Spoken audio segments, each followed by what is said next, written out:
घर में आते थे तो भी, पर जब बाबा का ज्ञान मिला तो भी उतने ही निश्चय से वो उस तरफ में मुड़ गए। और जब ऐसे ज्ञान में आए तो फिर आते तो पूरा टाइम ज्ञान सुनाते, भगवान ये है पूरी बातें। और पिताजी भी बहुत भक्ति में थे, क्योंकि ब्राह्मण परिवार होने के नाते भक्ति पूजा पाठ पूरा रीति से चलता था। तो पिताजी के अंदर भरा हुआ था ज्ञान सर्वव्यापी का। तो दोनों की आपस में बहुत वैसा वैसी चलती थी। और हम बच्चे थे तो हम देखते थे कि दो भगत आपस में ऊपर नीचे आवाज में आ जाते थे। तो फिर हम उनको कहते थे कि ये क्या कर रहे हैं। तो क्योंकि वो भी नए थे तो उनको ये लगता था कि मैं इनको मनाऊं कि कैसे भगवान जो है वो सत्य क्या है। ऐसे करते करते लौकिक सिस्टर हमारी से बड़ी प्रेम बहन वो ज्ञान में आई। और जैसे वो लोग ज्ञान में आए तो हम लोगों को भी वो भेजते थे तरीके से कि आप सेंटर जाओ। और हम करनाल में पढ़ते थे तो कभी भोग के लिए देने के लिए भेजते, कभी किसी रीति से। तो ऐसे हम लोगों को भी सेंटर का थोड़ा सा इंटरेस्ट डालते कि इनकी बुद्धि उधर चले। पर उससे पहले भक्ति का इतना पुट था घर में, क्योंकि पूरा परिवार अनंतपुर से जुड़ा हुआ था। तो अनंतपुर के जो गुरुजी थे हमारे, तो वो घर में आया करते थे। वो वकील थे, उन्होंने अपनी वकालत छोड़ करके अपने को अनंतपुर में वो डिवोट किया था। तो जब वो आते थे तो एक एक मास रहते थे, सबको बिठा करके दोपहर के समय में सत्संग चलता था। तो एक बार क्या हुआ, उन्होंने प्रेम बहन और हमारी लौकिक बड़ी सिस्टर उनको बोला कि आप दोनों भी नामदान ले लीजिए, क्योंकि अगर नामदान नहीं लिया होगा, गुरु नहीं किया होगा, तो आपकी सदगति नहीं होगी। गुरु किया होगा तो ही वो आपको भगवान तक पहुंचाएगा और आपकी सदगति होगी। तो मैं छोटी थी तो मैंने कहा, मैं गुरुजी का कि तुमको नहीं अभी मिलेगा, तुम तो छोटी हो। मुझे लगा कि इनकी सदगति हो गई और मेरी तो सदगति रह जाएगी, मेरा क्या होगा। तो गुरुजी जिस रूम में रहते थे उनका बहुत बड़ा सा बेड था, बड़ी खटिया जिसको बोलते हैं। तो उसके ऊपर चादर बिछी रहती थी, जैसे ये टेबल के चारों ओर ढका हुआ है तो इसी तरह से वो पूरी चादर ऐसे ढकी हुई।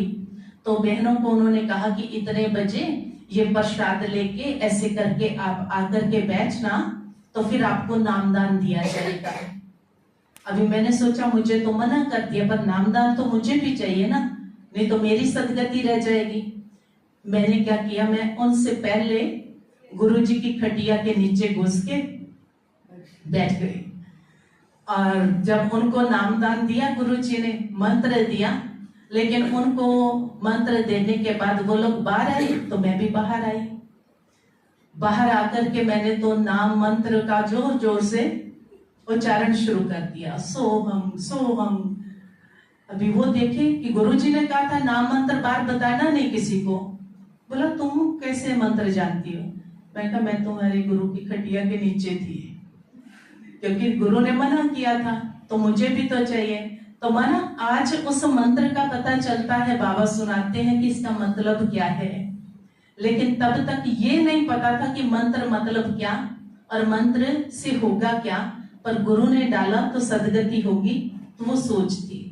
दिन और रात माना सुबह और शाम दो समय घर में आरतियां चलती थी, पूजा।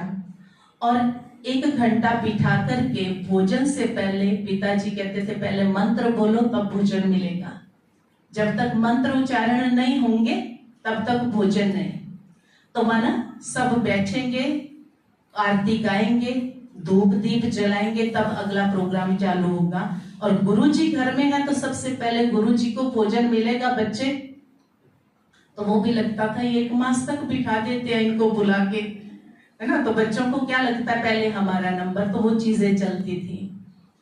लेकिन साथ ही साथ जब ज्ञान बाबा का आया तो मधुबन में जाने की जो बात आई, तो हमको भी मधुबन ले जाने के लिए तैयार हुए कि आप भी चलना।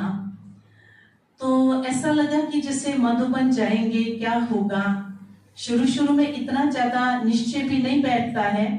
मुरली सुनते थे, छोटी एक किताब होती थी, रोज शाम को पढ़ी जाती थी, तो हम वो सुनते थे। सेंटर बीच बीच में जाना होता था, क्योंकि गांव में 5 मिनट का रास्ता था शहर से। तो जब वहां जाते थे सेंटर पर संडे संडे, तो सुन करके आते थे।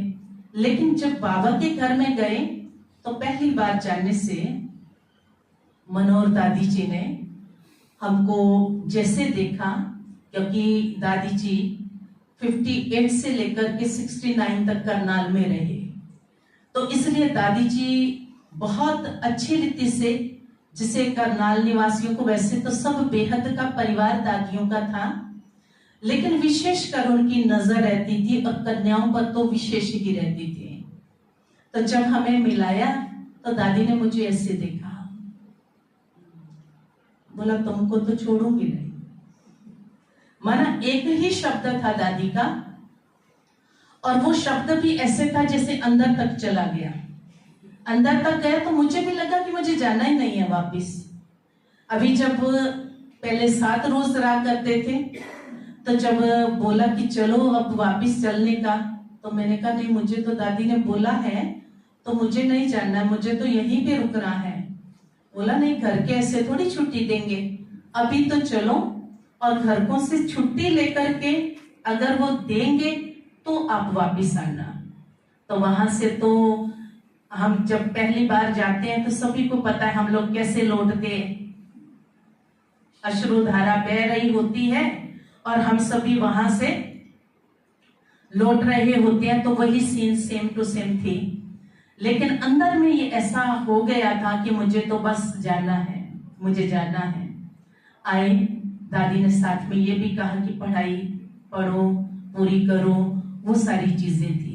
लेकिन जब वापिस आए मधुबन से होकर के, तो रिश्तेदार मित्र संबंधियों को भी जब पता पड़ा कि एक तो गई, क्योंकि प्रेम बहन जा चुके थे सेंटर पे, तो जब उनको पता चला कि ये दूसरी भी जाने के लिए तैयार है, तो मेरे लिए थोड़ा सा उनका बंधन आया। हमारे चाचा जी, जिससे सब लोग बहुत डरते थे, बहुत, कोई बोलता ही नहीं था। माना वो आ गए हैं तो सब खटिया के नीचे इधर उधर चले जाते थे, और वो आ गए अपने उसमें। बोला ऐसे कैसे ये कर रखा है, ये कैसे जाएगी? और वो कोई लड़के को देख के आए, बोला इसके हाथ का वो प्रिंट निकाल के दो, हस्तरेखाएं, और मुझे मिला के इसकी सगाई करनी है। अभी माँ पिता तो कुछ बोलेंगे नहीं, उन्होंने कहा कि जीवन तुम्हारा है, फैसला तुम्हारा है, बात तुमको करनी है, क्योंकि उन्होंने सोचा कि अगर खुद फेस करेंगे तो परिपक्व होकर के निकलेंगे। तो मैंने फिर उनको कहा कि दुनिया की रीति से नियम ये होता है कि शादी पहले बड़े की होती है, उसके बाद छोटे की होती है। तो मेरे से बड़ी प्रेम बहन है, तो आप पहले उनकी हस्तरेखा लेकर के जाइए, उसके बाद मेरा नंबर आएगा। जैसे ही उन्होंने मेरे मुख से ये शब्द सुने, उनको इतना गुस्सा आया, वो तो तमा के चले गए। माता पिता को बोल के ठीक है, हम आपके साथ आज के बाद रिश्ता नहीं रखेंगे, कि आप तो सबको ब्रह्मा कुमारी बनाने पे लगे हो। तो वो चले गए। लेकिन कुछ समय के बाद हमारी एक सिस्टर वो आकर के बैठ गई, मेरा ये देवर जर्मन में रहता है, इसका तुम करो तुम करो। तो उनके साथ भी फेस करना पड़ा, क्योंकि माता पिता ने फिर हमको ही आगे किया कि तुम बोलो, क्योंकि हम कोई के साथ बात नहीं करेंगे। लेकिन बाबा जब हम सभी आत्माओं में शक्ति भरते हैं, तो कोई भी बात जो है वो सहज ही पास हो जाती है, पार हो जाती है। और उसके बाद तो जैसे मधुबन जाना हुआ, तो जब बाबा मिलन हुआ पहली बार, क्योंकि बाबा मिलन का अनुभव ही हम आत्माओं को सबसे ज्यादा निश्चय बुद्धि बनाता है। तो जब फर्स्ट टाइम जाना था तो किसी कारण से मिस हुआ, हमारे बड़े ब्रदर का एक्सीडेंट हुआ, तो उसके कारण हम जा नहीं सके। लेकिन हमारा छोटा भाई गया। लेकिन जब वो वापिस आया तो पंजाबी में हम परमात्मा को ज्यादा प्यार से रब शब्द यूज करते हैं। रब मिल गया। तो मेरे को वो आगे कहता है, पागल रह गई, रब आया सी, यानी भगवान आया था और भगवान ने मेरे साथ बात की थी। तो मैंने उसको देखा, मैंने कहा परमात्मा तेरे वास्ते खाली बैठा था कि तेरे को मिलने परमात्मा आया था? बोला सच में आया था और सच में मेरे साथ उसकी बात हुई। मुझे लगा कि अगर तेरे साथ भगवान ने बात की है तो फिर बात करने तो मुझे भी चलना है। तो नेक्स्ट टाइम जब हम गए तो अंदर में एक ख्याल था कि भगवान दादी के तन में आते हैं, पर मुझे कैसे पता चलेगा कि दादी के तन में बाबा है। तो मैंने बाबा को अंदर ही अंदर बोला कि बाबा आप मुझे ना अनुभव जरूर कराना, मुझे पता चले कि आप दादी के तन में आए हो। तो जब दादी के तन में बाबा की प्रवेशता हुई, सबसे पहले जो सीन मुझे बाबा ने साकार इन आंखों से दिखाया वो ये था कि दादी पूरा गुम थे और पूरा एक प्रकाश जो था वो उस जगह पर था।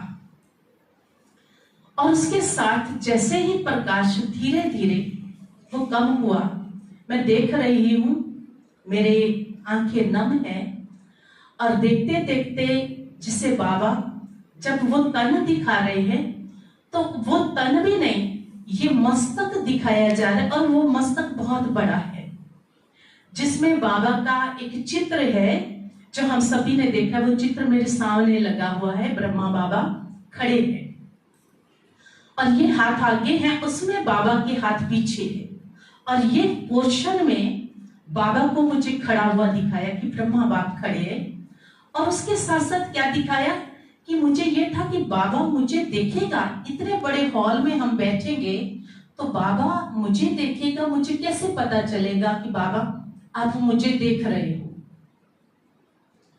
तब मैं क्या देखती हूँ कि दादी की आंख जो है, हम देखते हैं बाबा जब आते हैं कैसी हो जाती है, पूरा जल से भरी हुई। और ब्रह्मा बाप की आंख हम देखते हैं कि जैसे आंख भी मुस्कुरा रही होती है।